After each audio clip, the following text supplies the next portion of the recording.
ating ministry dito ng 28 years. Na ako po ang nakatayo. Pero nung 23 years na, napagod po ako. Napagod po ako dahil akala ko kasi kaya ko lahat. Hindi, wala akong mentor, wala akong mentoring. At nagkamali kasi ako, may nakuha akong mentor dati. Nagkamali. Kasi, imbis na lumago ang church, nasira.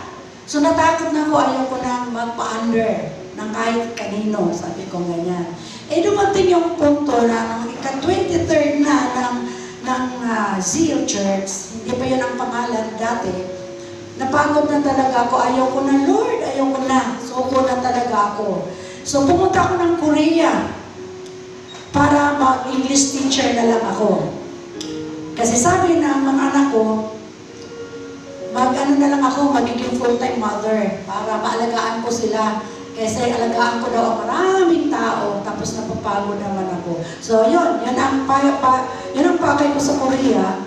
Mag-English teacher na lang ako doon, pero sabay noong Pastors Conference, na doon ko po nakilala si Michelle Gaa.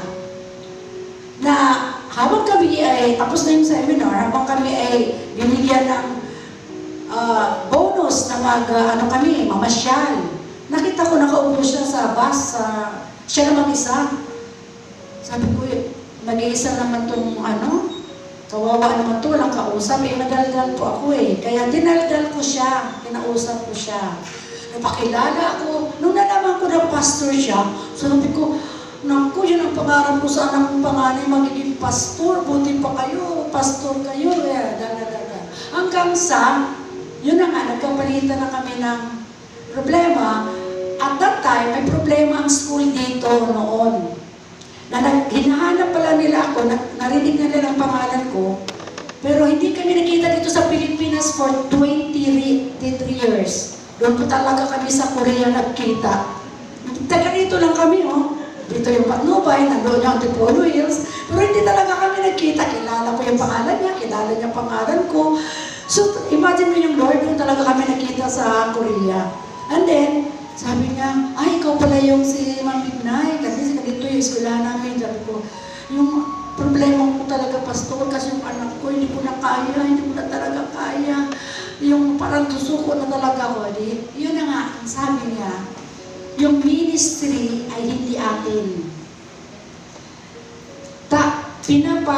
Tinawag lang tayo ng Lord para i-overseer ang ministry, hindi atin. Kaya kung aakuin natin ito, mapapagod talaga tayo. Amen? Hindi talaga po biro, hindi po talaga biro.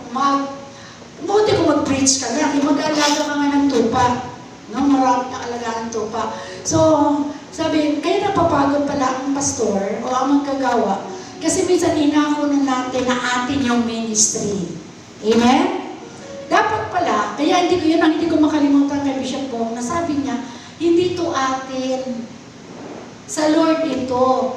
Kaya, dahil sa Lord ito, ibigyan natin sa Lord ang lahat ng problema, ipanalangin natin. At ang Lord ang magsaayos ng lahat. Kahit sa mga kaluluwa, lalo na nga akong pasaway.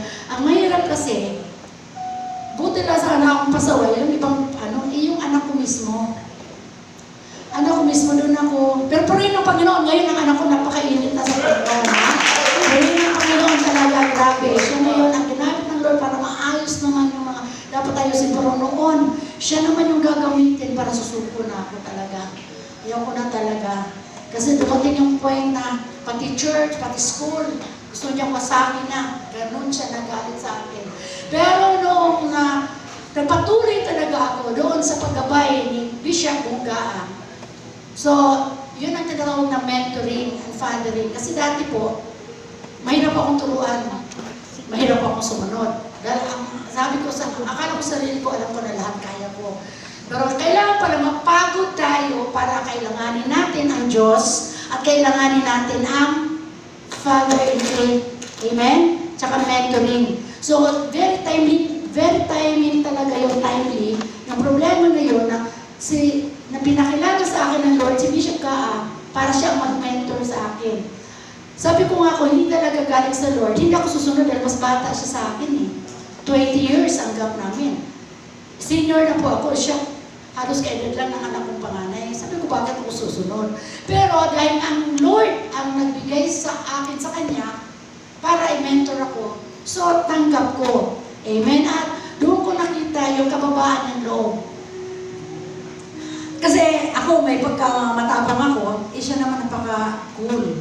Sabi ko, ayos talaga yung partnership ng tatayatan na kasi gano'ng cool. So, sabi ko, kaya 5 years na po ako ngayon na nag-attend ng ating Pastor's Appreciation Day dito sa Joe. Kasi 2016 po kami nagkakilala sa Korea. At salamat sa Lord, na hanggang ngayon, mini-mentor niya ako sa spiritual na bagay at mini-mentor ko rin siya sa mga bagay na ang academics naman. Kasi ako naman ay directors ng school. So, kumbaga sa maganda yung partnership namin talaga. At salamat sa Lord dahil sa tiyaga niya, kasi dati, matyaga siyang tatawag sa iyo. Pastora, kumusta ka na dyan? O talagang matyaga siya, no? Dapat pala sa ating mga pastor, matyaga din pala tayo mamumumusta sa ating mga kinasasakupan. Amen?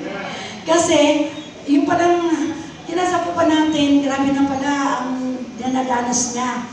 Hindi lang siya makapagsalita, tahimik lang siya. So dapat pala, meron tayong father, kaya nasabi niya, kahit bata ako sa'yo, pero sa faith, kailangan father mo ako. Kaya nangyari ngayon, father ko siya sa faith, pero kaedad ko lang talaga nanay niya. Anak ko siya sa edad.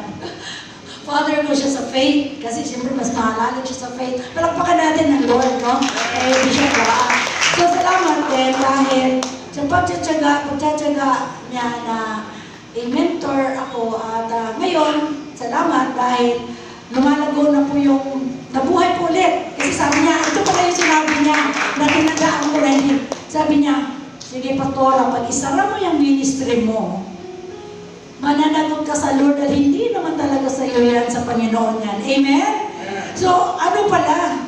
Talaga palang kung ano yung binigay sa atin ng Lord, pag-pray natin na ang Lord talaga ang ating asahan sa lahat ng pagkakataon. Kasi pag-asahan natin yung sarili natin, mapapagod tayo. Tapos maiinis pa tayo doon sa mga, lalo mga members natin na matitigas ang ulo. Grabe talaga, no? Kasi sabi ko nga, yung mga nakakilala sa akin itong teachers, mga estudyante, takot po sila sa akin, matapang po ako na principal. Sabi ko nga, naku, kung sa eskwela na ito, isang memo ko lang to, susunod na to eh. Pero bilang pastor, hindi eh. Amen ba? Kailangan iyak mo yan sa Lord. Kailangan iluhod mo talaga sa Lord yung mga members na mga pasaway, na ayaw sumunod, na may sariling mundo, na may sariling agenda.